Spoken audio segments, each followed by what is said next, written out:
The scream tore from her throat as the carriage flipped, metal shrieking against asphalt, glass exploding into diamonds of death around her head, and then everything went dark and heavy and wrong. Winona Dawson couldn't breathe, couldn't move, couldn't do anything but feel the crushing weight of the overturned vehicle pressing down on her chest as rain pounded the crumpled metal above her head. Blood ran hot down her temple, and somewhere in the chaos of her fragmented thoughts, she knew she was dying.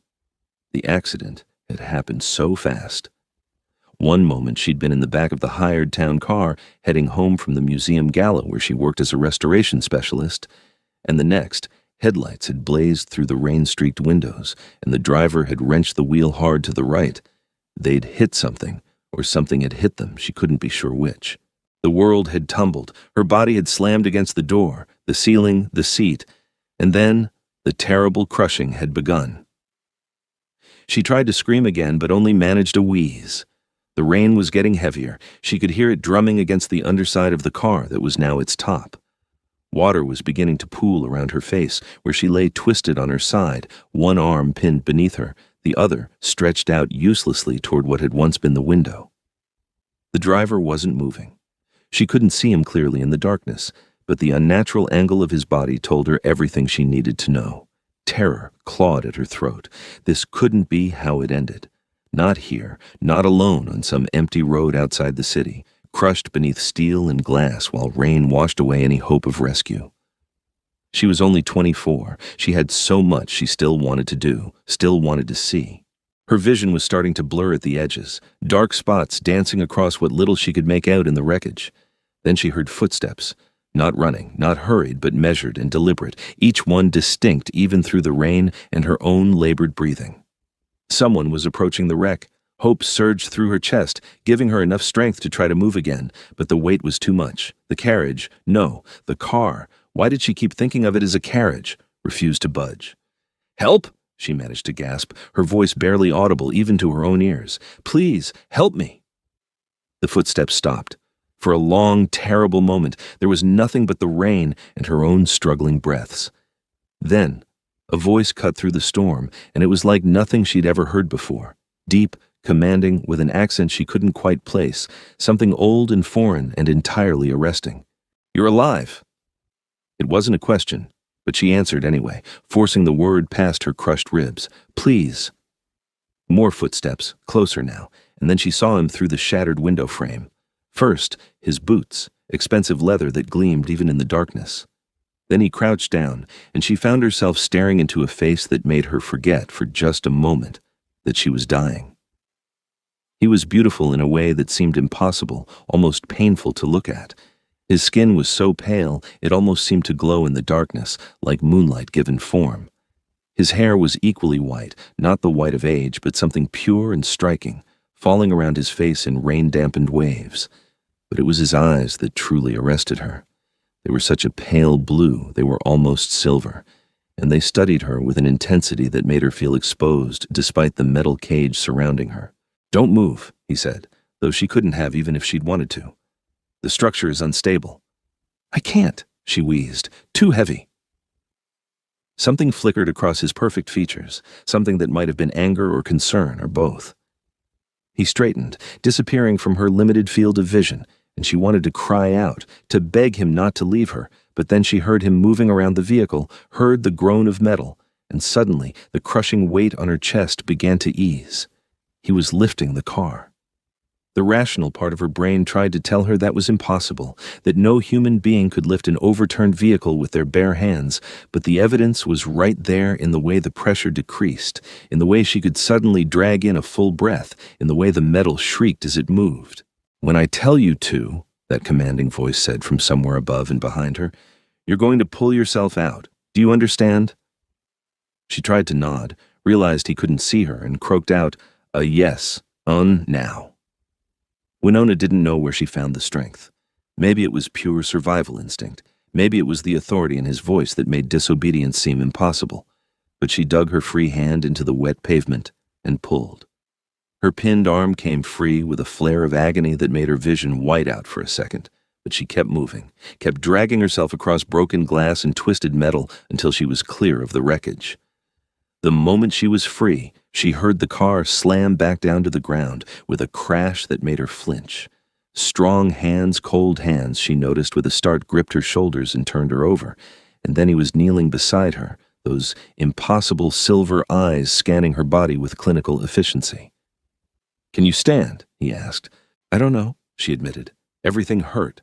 Her arm was screaming at her, her ribs felt like they were on fire, and her head was pounding in time with her heartbeat, but she was alive, and that seemed like a miracle all on its own. He didn't wait for her to try. In one smooth motion, he gathered her into his arms and stood, cradling her against his chest as though she weighed nothing at all. She should have protested, should have insisted she could walk, but the truth was she wasn't sure she could, and something about being held by him made her feel safe in a way that defied logic. "The driver," she managed, looking back at the wreck. "Dead before I arrived," he said bluntly. "There was nothing to be done for him." The casual certainty in his voice should have disturbed her, but she found she believed him.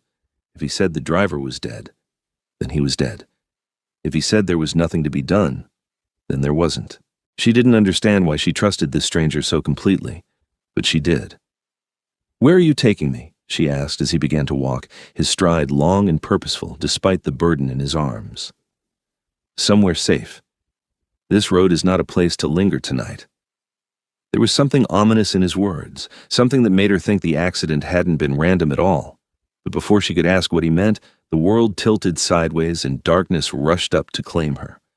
When Winona woke, it was to silk sheets and candlelight and a ceiling painted with constellations she didn't recognize.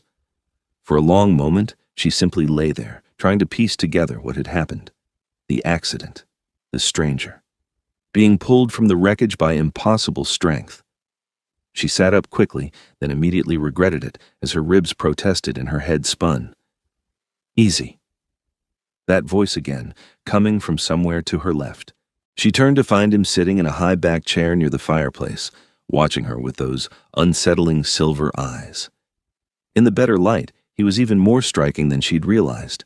He wore all black a shirt and trousers that looked expensive and perfectly tailored to his lean, powerful frame. His white hair was dry now, and she could see it fell just past his shoulders. He looked young, perhaps 30, but there was something ancient in his gaze. "Where am I?" she asked, pulling the silk sheets higher on her chest.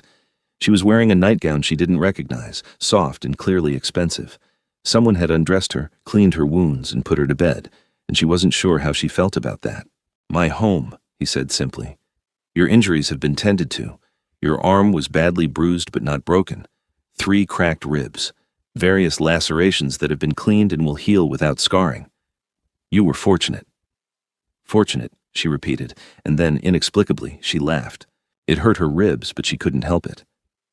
"I was crushed under a car. And yet you live." He tilted his head slightly, studying her. "The driver and 2 others in the vehicle that struck you were not so lucky." That sobered her quickly. "2 others? There was another car?" "The one that forced you off the road. A black sedan with 3 occupants, all dead now." The way he said it, so matter of fact, sent a chill down her spine. "How do you know that?" "Because I insured it." He rose from the chair with fluid grace and moved closer to the bed. "They were hunting. You were their prey. I do not allow such things on my roads." Winona felt her breath catch. His roads. "What are you talking about? Who were they? Why would anyone hunt me?" He stopped at the foot of the bed, his hands clasped behind his back, and for the first time, she saw his expression shift into something that might have been approval. "Good. You ask the right questions. Most humans in your position would be too frightened or confused to think clearly." "Humans," she repeated, latching onto the word. "You keep saying that like you're not one." "Because I'm not." He moved around the side of the bed, and despite every instinct telling her to be afraid, she found she couldn't look away from him. "My name is Alaric Zephyros. I am what your kind calls vampire, and I am king of the Northern Territory, which encompasses this city and the lands for 200 miles in every direction." Winona stared at him. Vampire. King. The words should have sent her scrambling from the bed, should have had her looking for an exit, but instead, she found herself analyzing his features with a restoration specialist's eye for detail. The impossible pallor of his skin, the 2 sharp canines she could just glimpse when he spoke, the way he moved, like gravity affected him differently than it did everyone else. The cold temperature of his hands when he'd lifted her. "You're serious," she said slowly. "Entirely. Vampires are real. Yes. And you're their king." "One of several, but yes." She processed this, her mind racing. "The people in the other car, the ones hunting me, were they vampires too?" "Rogue vampires," Alaric clarified, and there was ice in his voice now. "Ones who broke our most sacred law. They were feeding indiscriminately, killing without sanction. When I learned they had targeted you specifically, I went to intercept." "Why me specifically?" Winona asked. "I'm nobody. I work at a museum. I restore old paintings and manuscripts. Why would vampires hunt me?" Alaric's expression shifted into something she couldn't read. "That," he said softly, "is a question I've been asking myself since I pulled you from that wreckage. You smell different from other humans. Your blood calls to our kind in a way that ordinary blood does not. It's rare, perhaps 1 in a million humans carries the trait, but to a vampire, you are," he paused, seeming to search for the right word. "Intoxicating." Winona's hand went instinctively to her throat. "So you're saying I'm just food that smells better than other food?" "No." The word came out sharp, almost angry. "You're human, a person. The rogues saw you only as prey, but that is why they had to die. Our laws exist for a reason. We do not hunt humans indiscriminately. We do not kill without cause. We have maintained a careful balance for centuries, and those who threaten it face absolute justice." "Justice," she repeated. "You mean execution?" "Yes." She should be terrified. She should be demanding he take her to a hospital, to the police, anywhere but here. But something in his absolute certainty, in the rigid honor she could hear beneath his words, made her feel safer than she had any right to.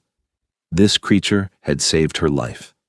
More than that, he'd killed to protect her, and he seemed to think that was simply the natural order of things. "Thank you," she said quietly, "for saving me, for ending the threat." Alaric's eyes widened slightly, as though her gratitude had surprised him. "You're not afraid." "I'm terrified," she corrected, "but you could have left me to die under that car. You could have let those others have me. Instead, you pulled me out with your bare hands and brought me somewhere safe. So yes, I'm afraid, but not of you." Something shifted in his expression, something warm and almost vulnerable, gone so quickly she might have imagined it. "You should rest. Your body needs time to heal.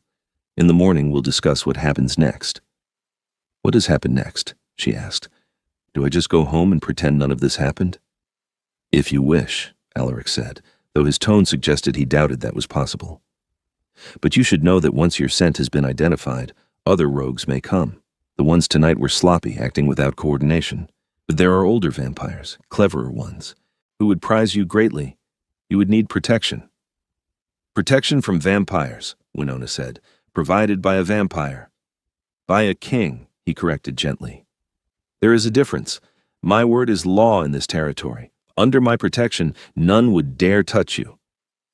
She studied him in the candlelight, this impossible creature who spoke of ancient laws and territorial rule as though they were the most natural things in the world. "And what would that protection cost me?" "Nothing you're not willing to give," Alaric said. "I'm not a monster, Winona Dawson. I don't trade protection for servitude or blood or anything else humans typically fear. If you accept my protection, you would be under my household, free to live your life as you choose, with the understanding that I or my people would ensure your safety." "You know my name," she realized. "Your identification was in your purse. I'm thorough." She felt a smile tug at her lips despite everything. "Thorough. That's one word for it." "Rest," he said again, moving toward the door. "We'll speak more when you've healed." "Alaric," she called out, and he paused, glancing back at her. "Why do you care? Really, you're a king. I'm just a human with appealing blood. Why go through all this trouble?" He was quiet for a long moment, his silver eyes reflecting the candlelight. "Because you survived. Because you were strong enough to pull yourself free when I gave you the chance. Because you asked questions instead of screaming. Because—" He stopped, then shook his head. "Rest, Winona. We have time for philosophy later." Then he was gone, the door closing softly behind him, and Winona was alone with her racing thoughts and aching body. She lay back against the silk pillows and stared at the painted ceiling, trying to process everything that had happened. Vampires were real. She'd nearly died. She'd been saved by a vampire king who now claimed she needed his protection because her blood was apparently some kind of supernatural delicacy. It should have been impossible to sleep, but exhaustion pulled her under like a tide, and her dreams were full of silver eyes and cold hands and a voice that commanded the very world to bend. The next morning, Winona woke to sunlight streaming through tall windows draped in heavy curtains. She sat up carefully, testing her body's limits, and found that while she was sore, the pain had lessened considerably overnight. Her ribs still protested when she breathed too deeply, but the sharp agony had faded to a dull ache. A knock at the door made her tense. "Come in," she called, expecting Alaric. Instead, a young woman entered carrying a tray laden with food. She was beautiful in a delicate way, with dark hair and warm brown eyes, and most importantly, she looked human. "Good morning, Miss Dawson," she said with a friendly smile. "I'm Iris. I work for His Majesty. I've brought you breakfast." "Iris," Winona repeated, relaxing slightly. "Thank you. Is His Majesty around?" Iris set the tray across Winona's lap, revealing toast, fruit, eggs, and tea. "He's resting. The sun is up, and while he can tolerate daylight with precautions, he prefers not to. He asked me to see to your needs and to tell you he'll speak with you this evening." Winona absorbed this information while spreading jam on her toast. "How long have you worked for him?" 5 years, Iris said, settling into the chair Alaric had occupied the night before. "He saved my life too, actually. Different circumstances, but the result was the same. He offered protection, I accepted, and I've been part of his household ever since." "Do you like it? Working for a vampire king?" Iris laughed, the sound genuine and warm. "I know how it sounds, but yes. His Majesty is demanding and particular, but he's also fair and honorable. He treats his people well, human and vampire alike. The staff here lives comfortably, and in exchange, we manage his household and affairs during daylight hours." "And the vampire staff?" Winona asked, curious. "Handle things at night, obviously. There are about 20 vampires in His Majesty's direct household, and perhaps 200 in the territory altogether. It's a whole society, Miss Dawson. Courts and councils, laws and traditions. Most humans never know it exists, but it's there, running parallel to your world." Winona ate slowly, processing this. "He said I need protection, that my blood makes me a target." Iris's expression sobered. "He told you about that, then?" "Yes, it's true. Carriers, that's what vampires call humans with your particular trait, are incredibly rare. Most vampires can go centuries without encountering one. Your blood doesn't just sustain us, it enhances us. Temporarily, it can make a vampire stronger, faster, more powerful. That makes you valuable, which unfortunately makes you dangerous to be." "Like being a walking treasure chest," Winona said dryly. "A bit, yes, but His Majesty's protection is absolute. Once word spreads that you're under his household, the only vampires who would dare approach you would be the truly insane or truly desperate, and both types get eliminated quickly." Winona set down her toast, her appetite fading. "He killed those rogues last night without hesitation. I should be more disturbed by that, shouldn't I?" "Maybe," Iris said gently, "but those rogues would have killed you. Painfully. His Majesty did what was necessary to protect you and to uphold the law. That's what a good king does." "You admire him," Winona observed. "I do. He's not perfect, no one is, human or vampire, but he's better than most of the alternatives. There are vampire lords in other territories who see humans as nothing but food sources. His Majesty sees us as people worthy of protection and respect. That matters." They talked for another hour, Iris patiently answering Winona's questions about vampire society, the household, and what accepting Alaric's protection would actually mean. By the time Iris left to attend to other duties, Winona had a much clearer picture of the world she'd stumbled into, and while it was overwhelming, it was less terrifying than it might have been. She spent the day exploring the room she'd been given, which turned out to be a suite with a bedroom, bathroom, and small sitting area. Everything was luxurious in an old-world way, heavy furniture, rich fabrics, art that looked genuinely antique on the walls. As a restoration specialist, Winona couldn't help but examine the paintings more closely, and she was startled to realize several of them were pieces she recognized from art history books. Originals that should have been in museums or private collections, hanging casually in a guest suite. When evening fell and the sun dropped below the horizon, she heard movement in the hallway outside her door. She'd changed into clothes Iris had provided, dark jeans and a soft sweater that fit surprisingly well, and was examining a particularly interesting landscape painting when the knock came. "Enter," she called, and Alaric stepped into the room. He looked different in the lamplight of evening than he had by candlelight. No less striking, but somehow more substantial, as though the darkness gave him weight and presence that daylight had stolen.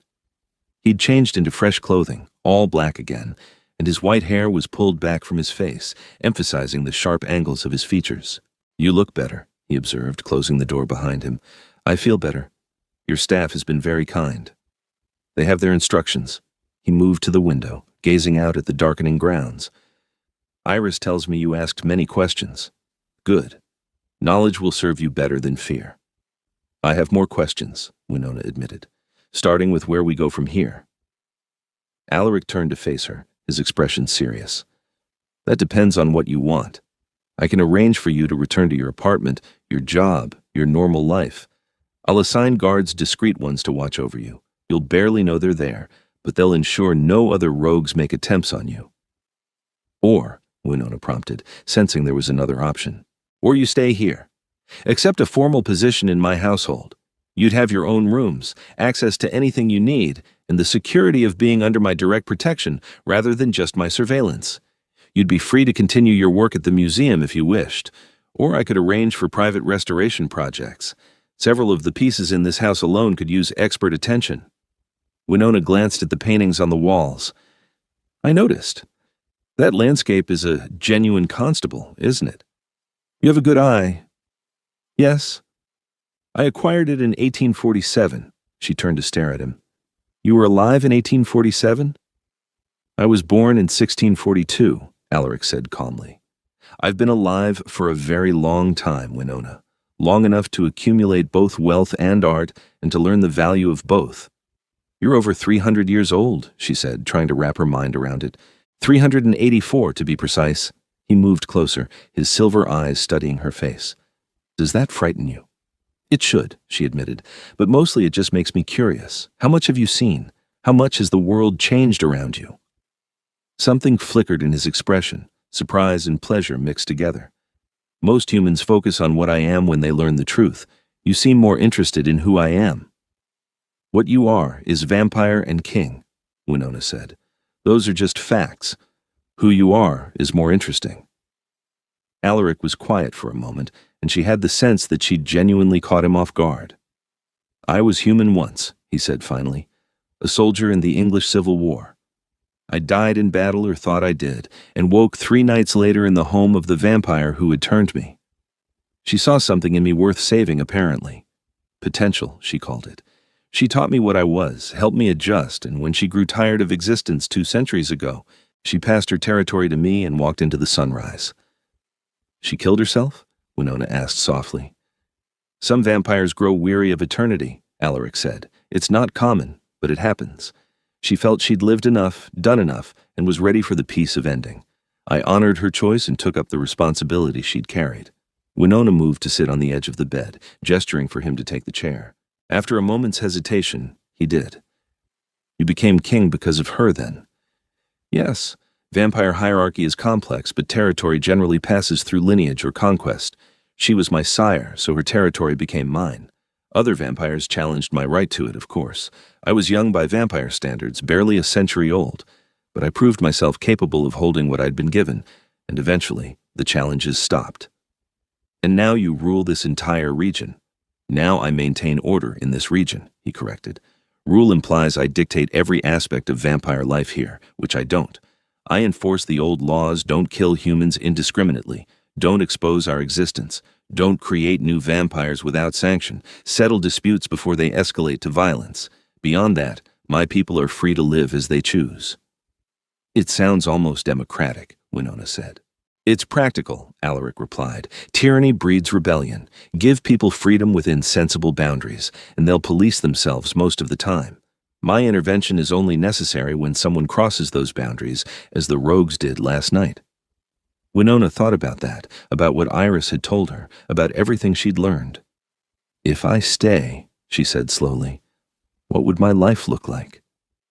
Alaric leaned forward slightly, his elbows resting on his knees. You'd be part of my household, which means you'd attend certain social functions when my presence is required. Vampire courts are elaborate affairs, full of politics and posturing. Having a human of your particular nature under my protection would make certain statements about my power and resources. So I'd be a status symbol, Winona said, unable to keep a slight edge from her voice. You'd be a person under my protection, Alaric corrected firmly. Yes, your presence would have political implications, but that's not why I'm offering this. I'm offering it because you need protection, and I'm in a position to provide it effectively. Anything else, status, politics, advantage, is secondary. She studied his face, trying to read the truth in those ancient silver eyes. Why do I feel like there's something you're not telling me?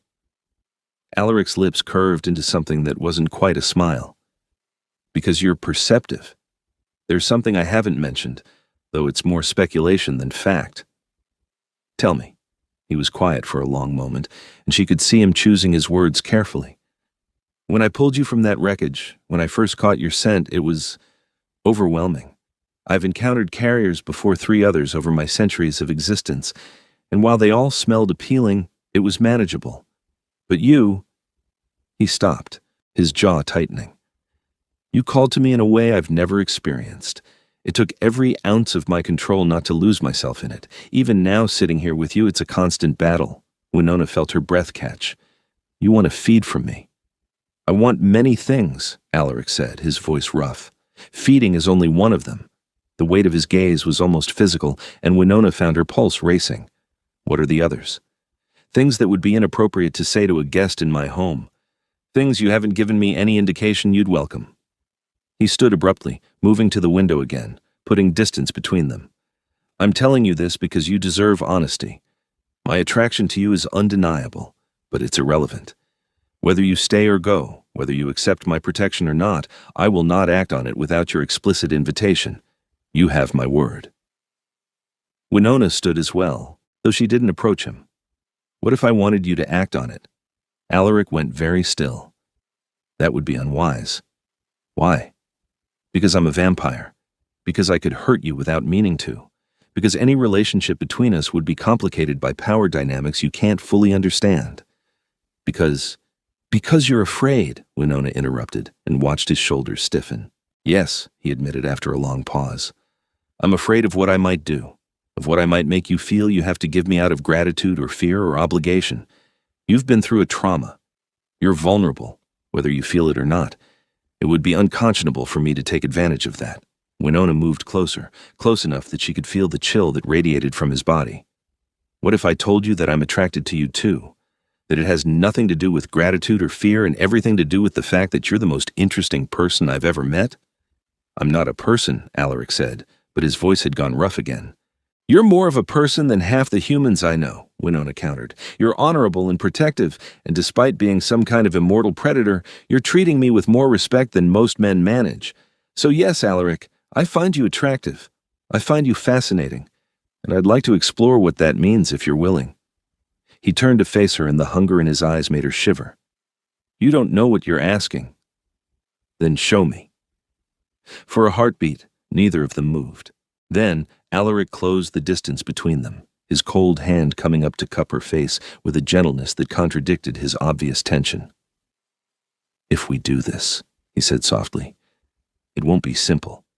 Vampires don't love the way humans do. We're possessive, territorial, intense. If I allow myself to care for you the way I already want to, I won't be able to let you go easily. Maybe I don't want simple, Winona whispered. Maybe I want intense. His thumb brushed across her cheekbone, and she could see the war playing out in his expression. Want and restraint, desire and honor, all battling for dominance. Finally, he leaned down and pressed his lips to her forehead in a kiss so chaste and tender it made her chest ache. Give me time, he murmured against her skin. Let me prove I can be trusted with you. Let your wounds heal. Let you adjust to this new reality. If in a week or a month you still feel this way, I'll give you everything you're asking for and more. But not tonight. Not when everything is so raw and new. Winona felt disappointment curl in her stomach, But she also felt something else: respect for his restraint, and a deeper confidence that when he did finally act on what clearly burned between them, it would be because he was certain she truly wanted it. "Okay," she said quietly. "Time. But I'm staying here, in your household. I want to learn about your world, and I want to spend time with you. Is that acceptable, Your Majesty?" The formal title made his lips twitch. "It's Alaric. Just Alaric when we're alone, and yes, that's more than acceptable. It's—" He paused, and she saw something vulnerable flash across his face. "It's what I hoped you'd choose." The week that followed was the strangest and most wonderful of Winona's life. She returned to work at the museum, though now she traveled in a car driven by Marcus, one of Alaric's human staff, with at least 2 vampire guards trailing them at all times. Her supervisor didn't question the sudden upgrade in her transportation, and Winona didn't volunteer an explanation. At night, she returned to Alaric's mansion. She'd learned it was built over a much larger underground complex where most of the vampire household actually lived, protected from any possibility of sunlight. She dined with Alaric in his private rooms, the two of them talking for hours about everything and nothing. He told her stories about the centuries he'd lived through, the changes he'd witnessed, the people he'd known.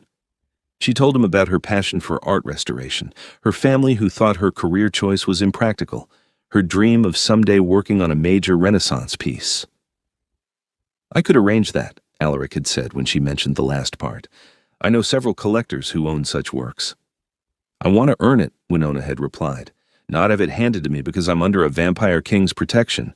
He'd smiled at that, a real smile that made him look centuries younger. "Stubborn.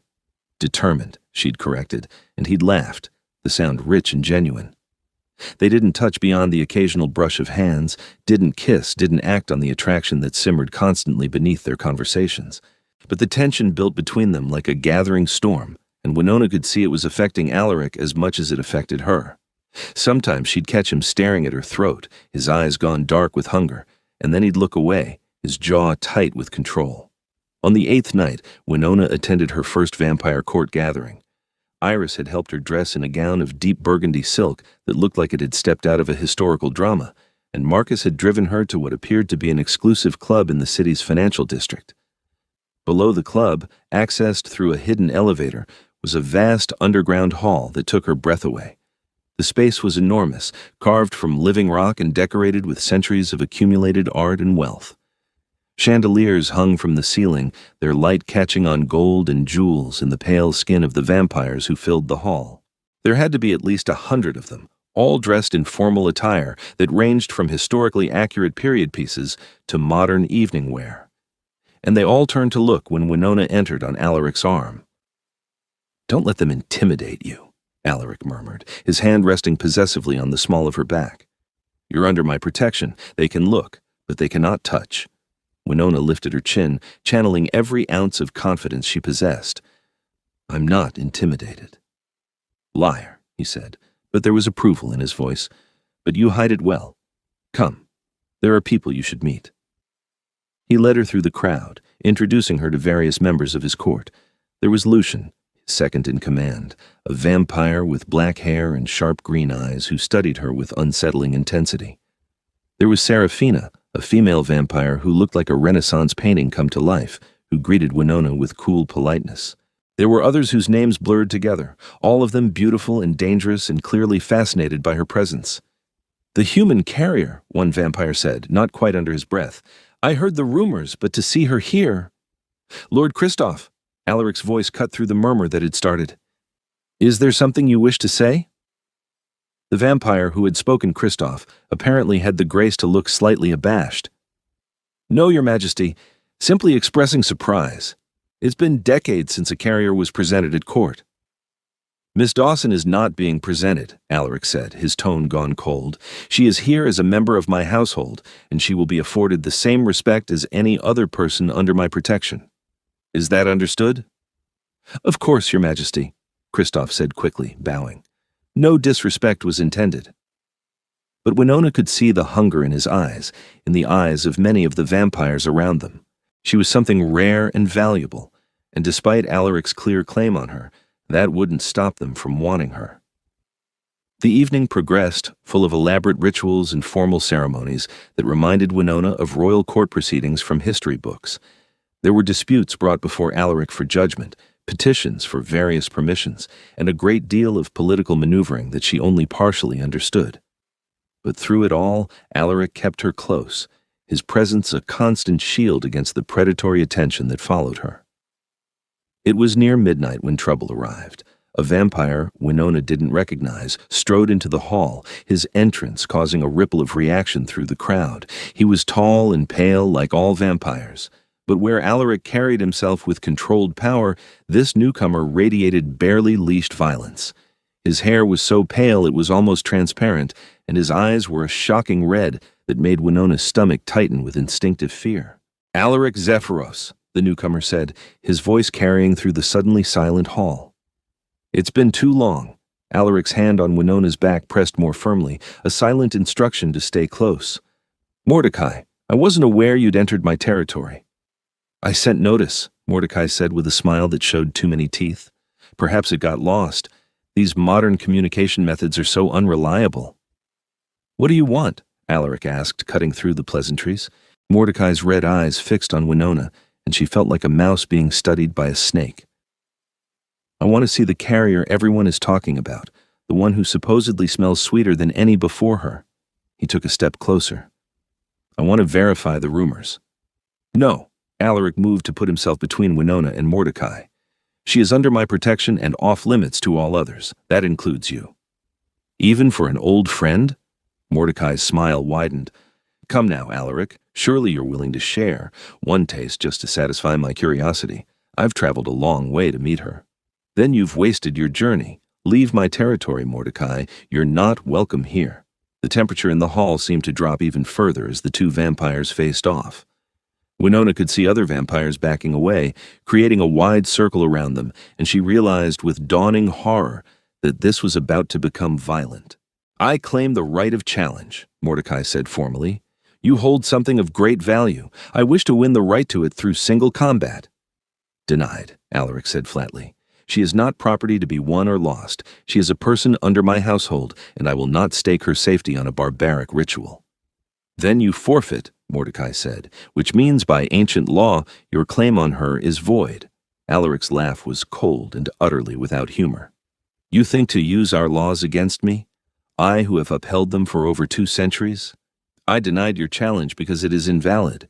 You cannot challenge for a person's autonomy. You know this, Mordecai. You're simply testing to see if I've gone soft." "Have you?" Mordecai asked, his red eyes gleaming. "You've always been too concerned with propriety, with doing things the right way. Meanwhile, the rest of us have to survive on scraps while you hoard the greatest prize any of us have seen in centuries." "I hoard nothing," Alaric said, and Winona could hear the anger building in his voice. "She is here by choice. She remains by choice, and she is protected by my absolute authority as king of this territory. If you cannot accept that, then we have nothing more to discuss." Mordecai's expression darkened. "You were always sanctimonious, always acting like you were better than the rest of us just because you had enough control to play at honor, but I see through it. You want her just as much as any of us. You're just too afraid to take what you want." "I'm not afraid," Alaric said softly, dangerously. "I'm civilized. There's a difference. Now leave." "Make me." The words had barely left Mordecai's mouth before Alaric moved. One moment he was standing still. The next he had crossed the distance between them in a blur of motion too fast for Winona's eyes to track. His hand closed around Mordecai's throat, and he lifted the other vampire off the ground as easily as if he weighed nothing. "You forget yourself," Alaric said, his voice gone cold and terrible. "You forget that I am king here, that my word is law, that I have ended challenges from vampires far older and stronger than you." He tightened his grip, and Winona heard Mordecai choke. "You come into my court, insult my household, and threaten what is mine to protect? Give me one reason why I shouldn't end you here and now." "Because," Mordecai managed to gasp, "because I'm not alone." Alaric's eyes narrowed. "Explain, now." "Others are coming," Mordecai wheezed. "Word has spread about her, about what she is. Vampires from every territory want her. Some will challenge you. Others will simply try to take her. You can't protect her from all of us." Alaric's released him, letting him drop to the ground. but the violence in his posture didn't ease. Then they'll die. Every single one who tries. I will paint this territory red with the blood of any vampire foolish enough to threaten what's under my protection. Tell them that. Tell them that Alaric Zephyros will show no mercy to those who defy his claim. Mordecai climbed to his feet, rubbing his throat. Your claim. So you admit it. She's more than just a human under your household. You've claimed her. Alaric was silent for a long moment, and then he turned to look at Winona. In his eyes, she saw hunger and possessiveness and something deeper that made her heart race. Yes, he said simply. I've claimed her. She is mine to protect, mine to defend, and anyone who touches her without her permission will answer to me. And does the lady consent to this claim? Mordecai asked, his tone mocking. Or are you no better than the rogues you execute? All eyes turned to Winona. She could feel the weight of their stares, the hunger and curiosity and judgment. This was the moment, she realized, where she chose, where she decided whether to accept Alaric's protection fully, with all its implications, or to step away and try to navigate this dangerous new world on her own. She thought about the week she'd spent in his home, the respect he'd shown her, the patience, the way he'd held himself back even when she could see how much he wanted her. She thought about his honor, his laws, his determination to treat humans as people rather than prey. She thought about how safe she felt with him, how alive, how seen in a way she'd never experienced before. Yes, she said clearly, her voice carrying through the silent hall. I consent. Alaric has my permission to claim me, to protect me, to do whatever is necessary to keep me safe. I trust him. The words seemed to ripple through the assembled vampires like a physical force. Alaric's expression shifted into something fierce and triumphant, and when he moved back to her side, the hand he placed on her waist was unmistakably possessive. You have your answer, he told Mordecai. Now get out of my territory. If I see you here again, I'll consider it an act of war. Mordecai looked like he wanted to argue, but after a tense moment, he bowed stiffly and turned to leave.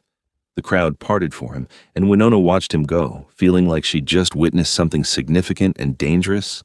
Is he right? She asked Alaric quietly, once Mordecai was gone and the court had begun to return to its previous activity. Will others come for me? Yes, Alaric said bluntly, but I meant what I said. I'll protect you from all of them. You're safe with me. This is because of what I am, Winona said, because of my blood. It started that way, Alaric admitted, but it's not the only reason anymore. Come, we're leaving. He led her out of the hall, back through the hidden elevator, and up into the night air. The car was waiting, and Marcus drove them back to the mansion in silence. Winona could feel the tension radiating from Alaric, could see the tight set of his jaw and the way his hands clenched into fists on his thighs. When they arrived, he walked her to her suite but didn't enter. Thank you, he said at the doorway, for what you said tonight, for supporting my claim. It will make things easier in many ways. But harder in others? Winona guessed. Yes, by consenting publicly, you've bound yourself to me in ways the vampire court recognizes. They'll see you as mine now, which means any attack on you is an attack on me. But it also means... He stopped, jaw working. Means what? She prompted. It means I can't pretend anymore that my interest in you is purely protective. They all saw it, heard it in my voice when I defended you. The entire court knows now that I want you. Winona reached out and took his hand, cold though it was. Good. Because I want you too, and I'm tired of pretending otherwise. His fingers closed around hers, his grip just shy of painful. Winona. It's been a week, she reminded him. You said to give it a week, to let me heal and adjust. Well, I'm healed, and I've adjusted, and I'm telling you right now, Alaric, that I want this. I want you. Whatever that means, whatever it involves, I'm choosing it. He stared at her, and she could see the war playing out in his expression again. Then, slowly, deliberately, he raised her hand to his lips and kissed her knuckles. If I come into this room with you tonight, he said softly, I won't want to leave. I won't want to let you go. The possessiveness you saw in that hall is nothing compared to what I actually feel. Then don't leave, Winona said. Don't let go. Be possessive. I can handle it. Can you? His eyes searched her face. Can you handle being claimed by a vampire king? Being marked as mine in ways that will change you? Marked? She asked, her pulse quickening. If we do this, if I allow myself to fully accept what you're offering, I'll want to feed from you. Not just once, but regularly.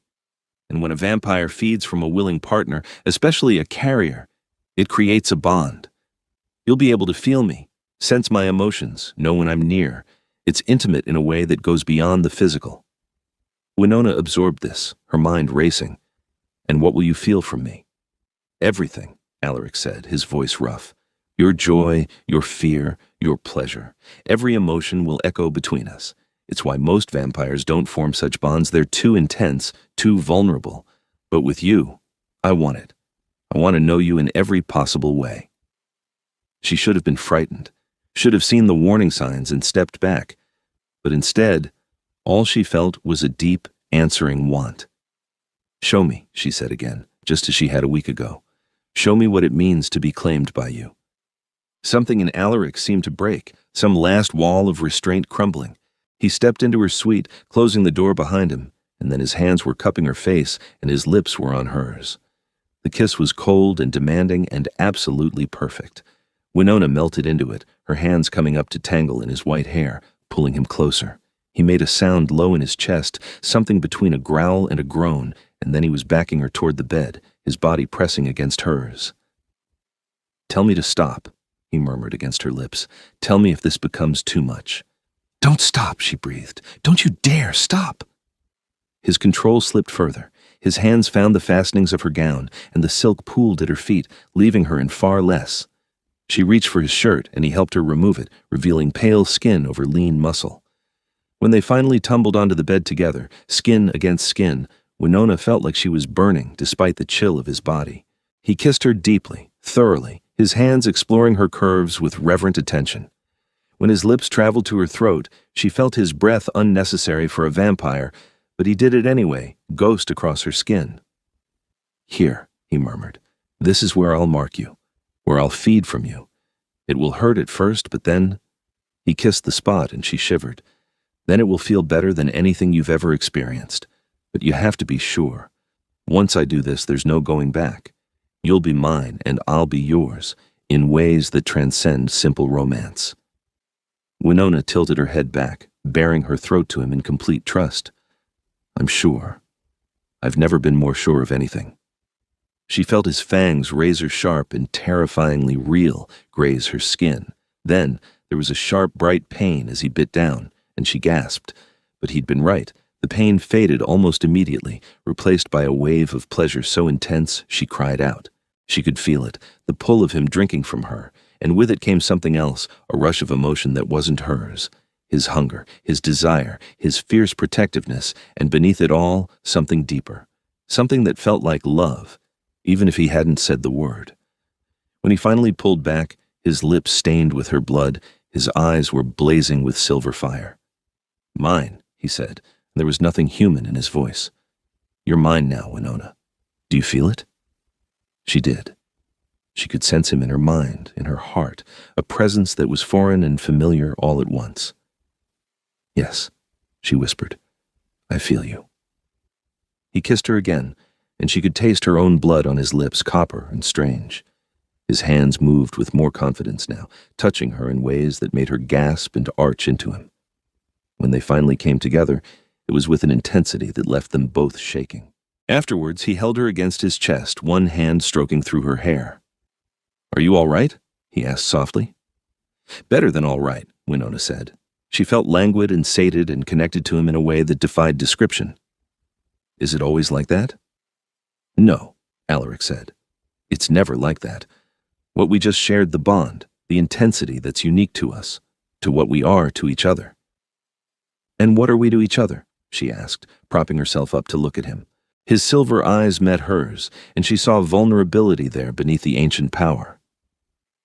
You're the woman I've claimed, the human I'm bound to protect and cherish, the partner I want by my side. He paused. And I'm the vampire who loves you, though I've no right to, and though I've known you barely a fortnight. Winona felt her breath catch. You love me? Hopelessly, Alaric admitted. Probably since the moment you thanked me for saving you instead of being terrified. Certainly since you looked at a hall full of predatory vampires and declared your trust in me without hesitation. I love you, Winona Dawson, and I will spend however long you give me proving myself worthy of that love." She felt tears prick her eyes, but they were happy ones. "I love you too. And before you tell me it's too soon or I can't possibly know, let me say this. I've spent my whole life studying art, learning to recognize when something is extraordinary, when something is real. And this, what I feel for you, is the most real thing I've ever experienced." He kissed her then, gentle and deep, and she felt his emotions through the bond, joy and wonder, and a possessive satisfaction that should have alarmed her, but instead just made her feel cherished. They spent the rest of the night talking and touching, learning each other's bodies and minds. Alaric told her more stories about his long life, and she shared her dreams and fears with him. As dawn approached, she felt his energy begin to wane, the coming sun affecting him even through the walls of the mansion. "Sleep," she told him. "I'll be here when you wake." "Promise?" he asked, already drifting. "Promise." She watched him fall into the death-like sleep of vampires, his body going perfectly still, no breath or heartbeat to betray life. It should have been eerie, but instead, she found it peaceful. He trusted her enough to be vulnerable in her presence, and that meant everything. The weeks that followed fell into a pattern. Winona continued her work at the museum by day, while Alaric slept. At night, they were inseparable. He taught her about vampire society, introduced her to more members of his court, and showed her the hidden world that existed beneath the human one she'd always known. In return, she showed him what it meant to have a partner who challenged him, questioned him, and loved him without reservation. There were challenges, of course. Mordecai had been right. Other vampires did come, drawn by rumors of the carrier under Alaric's protection. But Alaric met each challenge with decisive violence, making it clear that anyone who threatened Winona would face his absolute wrath. Word spread quickly, and the attempts grew less frequent. Winona learned to navigate vampire politics, using her unique position to help broker peace between factions and resolve disputes. Her presence seemed to have an unexpected calming effect on many vampires, and Alaric told her it was because carriers were so rare that they were seen almost as good luck charms, symbols of prosperity and favor. "It's superstition," he'd said, "but useful superstition. Your presence here has actually strengthened my position in ways I didn't anticipate." "So I'm good for your political career?" she'd teased. "You're good for my soul," he'd replied seriously. "Everything else is just a bonus." 6 months after the accident that had brought them together, Alaric took Winona to a part of his underground complex she'd never seen before. It was a vault, protected by layers of security, both technological and magical, and inside were treasures that took her breath away. "This is my private collection," he explained, gesturing to the paintings and sculptures and artifacts that filled the space. "Pieces I've acquired over centuries, things I couldn't bear to part with. I want you to have access to all of it, not just to view, but to restore, to study, to care for. You said you wanted to work on Renaissance pieces. There are 17 here, including a genuine Da Vinci sketch that's never been authenticated because I've kept it hidden." Winona stared at him, overwhelmed. "Alaric, this is incredible. These belong in museums." "They belong where I say they belong," he corrected gently. "And I say they belong with you.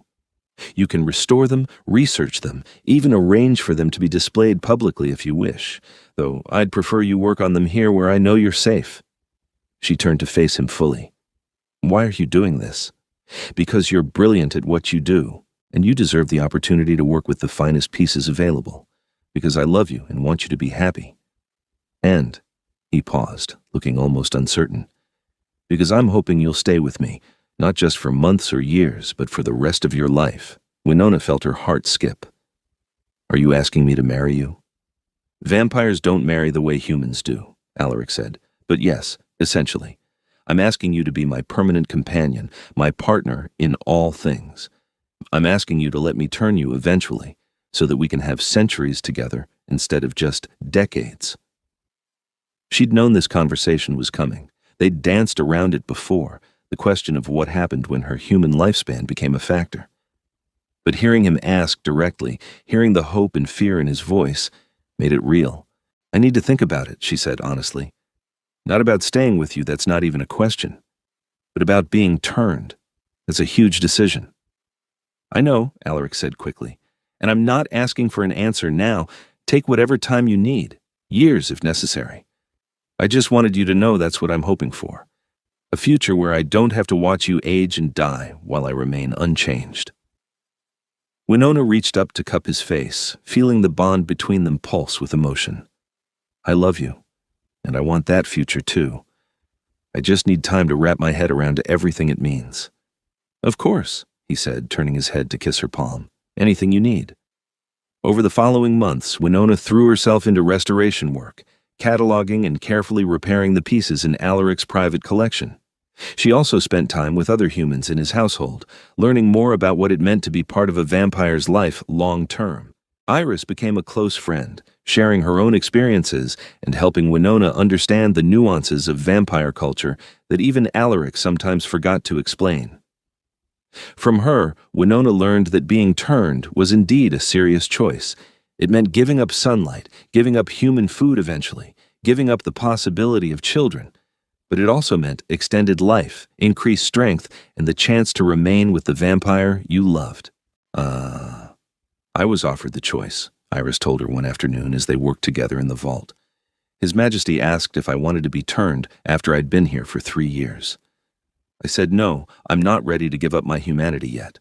But the offer stands, and knowing I have that option someday is comforting. Does it bother you? Winona asked. Working for him, knowing he'll outlive you by centuries? Sometimes, Iris admitted, but I chose this life knowing that. And honestly, I'd rather have 30 or 40 years as part of this household, doing meaningful work and living well, than 80 years of mediocrity somewhere else. It's about quality, not just quantity. Winona thought about that conversation a lot, about quality and quantity, about what she was willing to sacrifice and what she wanted to gain. She loved Alaric deeply, and the thought of leaving him, of growing old while he stayed forever young, was painful. But the thought of giving up sunshine, of never tasting her favorite foods again, of becoming a predator who needed blood to survive, that was frightening too. A year after the accident, Alaric hosted a grand celebration. It was ostensibly to mark the anniversary of Winona joining his household, but really, as Lucian told her with a knowing look, it was Alaric's way of showing the entire vampire world that she was still there, still thriving, still under his absolute protection.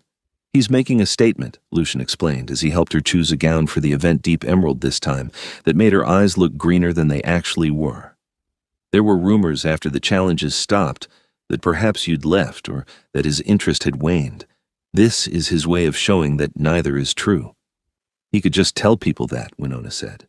Vampires don't do anything simply when they can do it dramatically, Lucian replied with a rare smile. Besides, I think he wants an excuse to show you off. He's insufferably proud of you, you know. The celebration was even more elaborate than the first court gathering Winona had attended. Vampires came from territories beyond Alaric's own, all curious to see the famous carrier and the king who'd claimed her. Winona moved through the crowd on Alaric's arm, gracious and poised, feeling more confident now that she understood the rules and politics at play. Midway through the evening, a female vampire approached older than most, if the weight of her presence was any indication. Her hair was pale gold and her eyes were an unusual violet shade. Alaric, she said warmly, it's been too long. Katerina, Alaric replied, and Winona felt genuine affection through their bond. I wasn't sure you'd make the journey. And miss meeting the woman who's captured your heart. I wouldn't dream of it. Katerina turned her attention to Winona, studying her with unnerving intensity. So you're the famous Winona Dawson, the carrier who chose a vampire king. I chose Alaric, Winona corrected gently. His title is just a bonus. Katerina laughed, the sound bright and genuine. I like her. She has spine. She glanced at Alaric. You've chosen well, old friend. Treat her accordingly. I intend to, Alaric said. Later, when they had a moment alone, Winona asked about Katerina. She seems important to you. She was my sire's closest friend, Alaric explained, and she was kind to me when I was newly turned and struggling. I haven't seen her in decades. She prefers to travel rather than maintain a permanent territory. Her approval means a great deal to me. She approved, Winona said, smiling, though I think she'd have told you if she didn't. Absolutely, Alaric agreed. Katerina has never been diplomatic. As the night wore on, Winona found herself growing tired. The late hours were something she still hadn't fully adjusted to. Alaric noticed immediately through their bond and made their excuses, leading her back to their shared rooms. They'd been living together fully for months now, and Winona had long since stopped maintaining a separate suite. "You're exhausted," he said, helping her out of the elaborate gown. "It was a good night, though," she replied, sitting on the bed. "I think I'm finally getting the hang of all this." Alaric knelt before her, taking her hands in his. "You've exceeded every expectation. The court respects you, my people adore you, and you've brought a stability to my household that I didn't know was missing." He paused. "You've made me happier than I've been in centuries." Winona felt warmth spread through her chest. "I'm happy too. Happier than I ever thought possible." She took a deep breath. "And I've made a decision. About the future." She felt his attention sharpen, his emotions spiking with hope and fear through their bond. "Yes?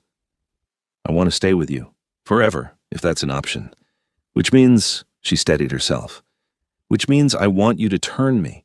Not right away. I'd like a few more years as human, to spend time with my family, to finish some projects I've started. But eventually, yes, I want to become what you are, so we can have centuries together instead of just decades." Alaric's expression transformed, joy and relief and love flooding through their bond so strongly it brought tears to her eyes. "You're certain?" "I'm certain," she confirmed. "I love you, Alaric, and I want every moment with you I can have, even if it means changing what I am to get them." He pulled her into his arms, holding her so tightly she could barely breathe, and she felt him shaking. "Thank you," he whispered against her hair. "Thank you for choosing me, for choosing us. I will spend eternity making sure you never regret it." "I won't regret it," she promised. "How could I when you pulled me free from that wreckage and showed me a whole new world?" They held each other as the night deepened toward dawn, both of them content in the knowledge that they had time, years and decades, and eventually centuries to explore the love they'd found.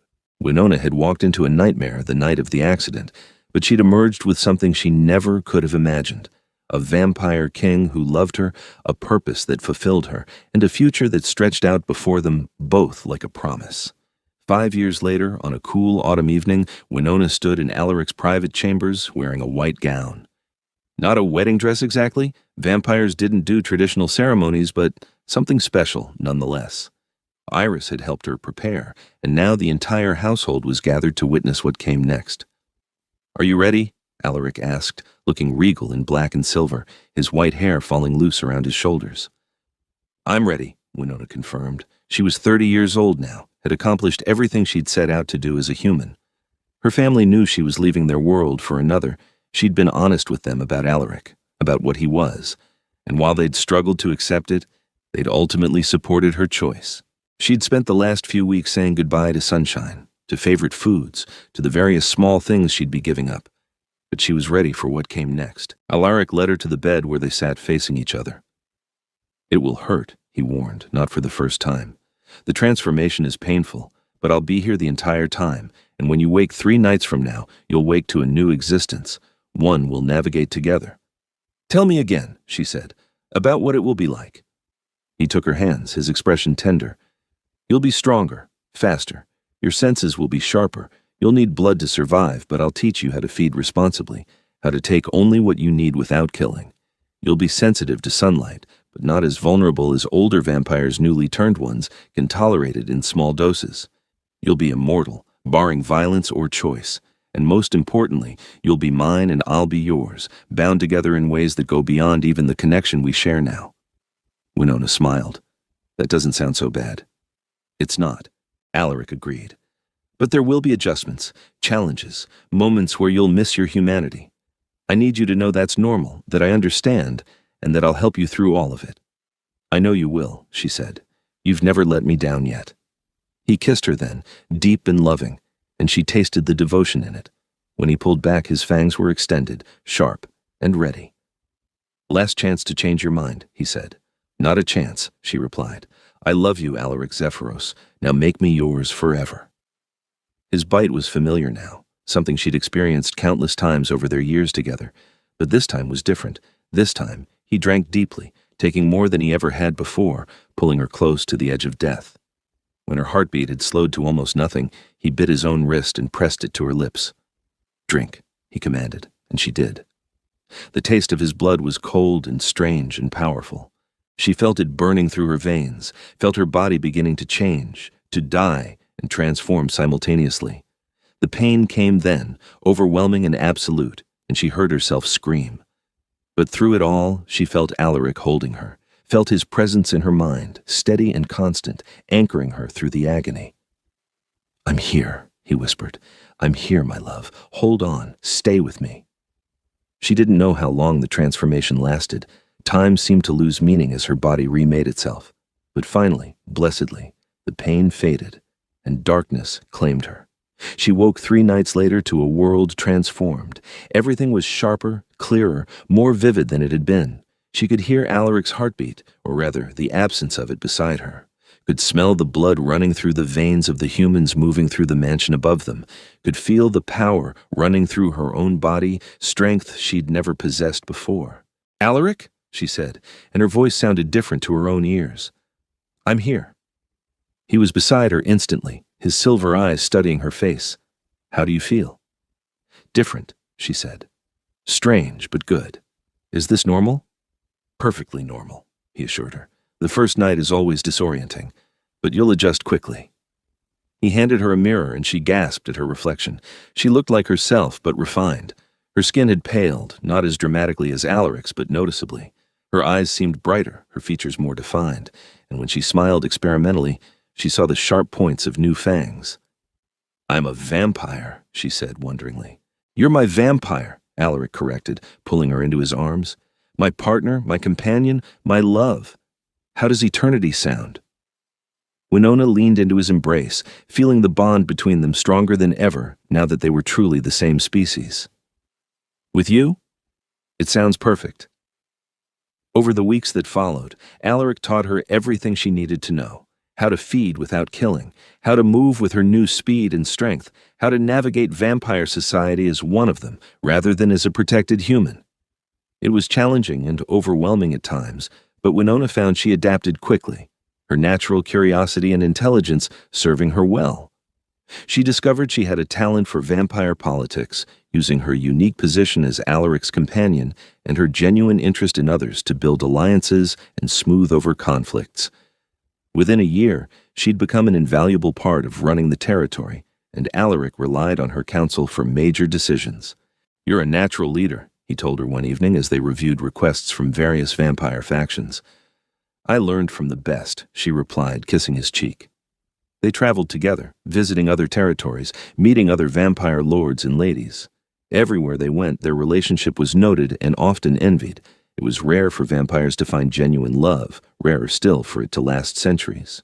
But Winona and Alaric seemed to defy the odds, their bond growing stronger rather than weaker as time passed. 20 years after her turning, Winona stood in the same underground hall where she'd first attended vampire court. But this time, she wasn't on Alaric's arm as a protected human. She was beside him as his equal, his companion, and she was being formally recognized as such by the assembled vampire lords and ladies. Lady Winona Dawson, the ancient vampire conducting the ceremony, intoned, "You who were human and chose transformation. You who have proven yourself worthy through wisdom and action. You are hereby recognized as consort to King Alaric Zephyros, with all rights and responsibilities that title entails. Do you accept this honor?" "I do," Winona said clearly, her voice carrying through the vast space. "And do you pledge to uphold the laws of our kind, to protect the weak, and to serve justice where needed?" "I do." "Then, by the authority vested in me by the Council of Elders, I name you Lady Dawson, consort to the Northern Territory's king. May your reign be long and prosperous." The hall erupted in applause, and Winona felt Alaric's hand find hers, squeezing tight. Through their bond, she felt his pride and love, and she sent her own emotions back to him, joy and contentment and absolute certainty that this was where she belonged. That night, alone in their chambers, Alaric presented her with a gift. It was a painting, old and beautiful, depicting a carriage accident in remarkable detail. It took her a moment to recognize it. "Is that—" "A commission," Alaric confirmed. I had an artist recreate the night we met based on my description. I wanted you to have it, to remember where we started." Winona studied the painting, seeing herself trapped beneath the overturned vehicle, seeing Alaric lifting it with his bare hands. It should have been a reminder of trauma, but instead, it felt like a celebration of fate. "We've come a long way from that night," she said softly. "We have," Alaric agreed, wrapping his arms around her from behind. "From a dying human and the vampire who saved her to partners who will face eternity together. I'd say that's a successful journey." "The best journey," Winona corrected, turning in his arms to kiss him. "And it's only just begun." Outside their windows, the city continued its nightly rhythm, humans and vampires coexisting in the careful balance Alaric had spent centuries maintaining. And in their private chambers, surrounded by art and luxury and love, two beings who should never have found each other held tight to the miracle they'd created. Winona had been pulled free from that wreckage by a vampire king's bare hands, and in doing so, she'd found not just salvation, but her future. A future filled with purpose and passion, with challenges and triumphs, with love that would last long after the stars burned out. It was more than she'd ever dreamed possible when she was human. But then, she'd learned that the impossible had a way of becoming reality when you were brave enough to reach for it, when you were strong enough to pull yourself free when given the chance, when you were willing to trust in the cold hands of a vampire who promised you safety and delivered so much more. She'd spent her human life restoring old treasures, bringing broken things back to beauty. But Alaric had restored her, taken the broken pieces of that night and transformed them into something precious and eternal.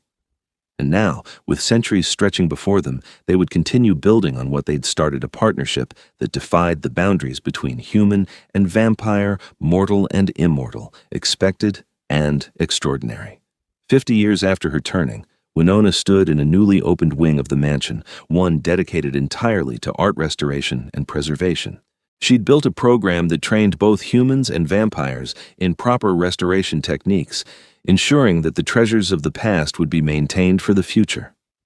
Young vampires came from all territories to study with her, and several of her projects had been loaned to major museums, though always anonymously. Alaric found her there late one evening, carefully cleaning a Renaissance panel painting.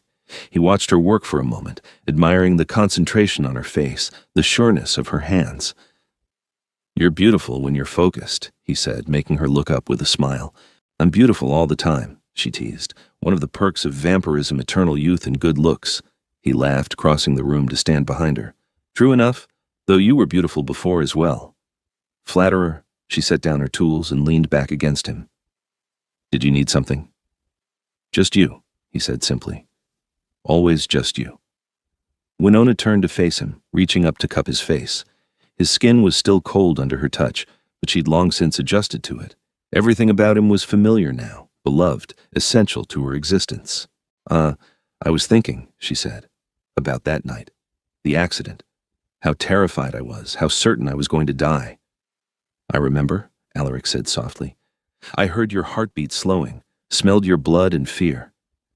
If someone had told me then that 50 years later I'd be a vampire, that I'd be married essentially to the vampire king, that I'd be happy and fulfilled and grateful for how everything turned out, I would never have believed them." "Life and unlife can surprise us," Alaric agreed. "I certainly never expected to pull a dying human from a wrecked car and fall hopelessly in love with her." "No regrets?" Winona asked, though she could feel through their bond that there weren't. "None," he confirmed. "You've been the greatest gift of my very long existence. You've made me better, made my territory better, brought light into a world that was growing dark with cynicism and routine." "Good," she said, "because you're stuck with me for eternity now." "Promise?" he asked, echoing their conversation from so many years ago. "Promise," she confirmed, and sealed it with a kiss. They stood there together in the restoration studio, surrounded by treasures from ages past, two beings who had found in each other something more valuable than art or gold or power. They'd found love true, lasting, eternal love, and it had transformed them both in ways that went far beyond Winona's physical change from human to vampire. In the city above them, life continued its endless cycle. People were born and died, loved and lost, dreamed and despaired. And beneath that mortal world, in the shadows and secret places, Vampires maintained their ancient society, bound by laws older than memory. But in that moment, in that space carved out of stone and time, none of it mattered except the two of them. The vampire king and his consort, the ancient and the newly immortal, the one who had saved and the one who had been saved. Together, they had built something remarkable, and together they would maintain it for all the centuries to come. Winona had been trapped beneath an overturned carriage, certain she was dying, her life bleeding away on rain-soaked pavement, and then strong, cold hands had pulled her free, had lifted impossible weight and given her a second chance at life. She'd taken that chance and transformed it into something magnificent, something that would endure long after everything else had faded to dust. That was the true miracle, not the vampirism, not the eternal youth, but the love they'd found in the midst of disaster.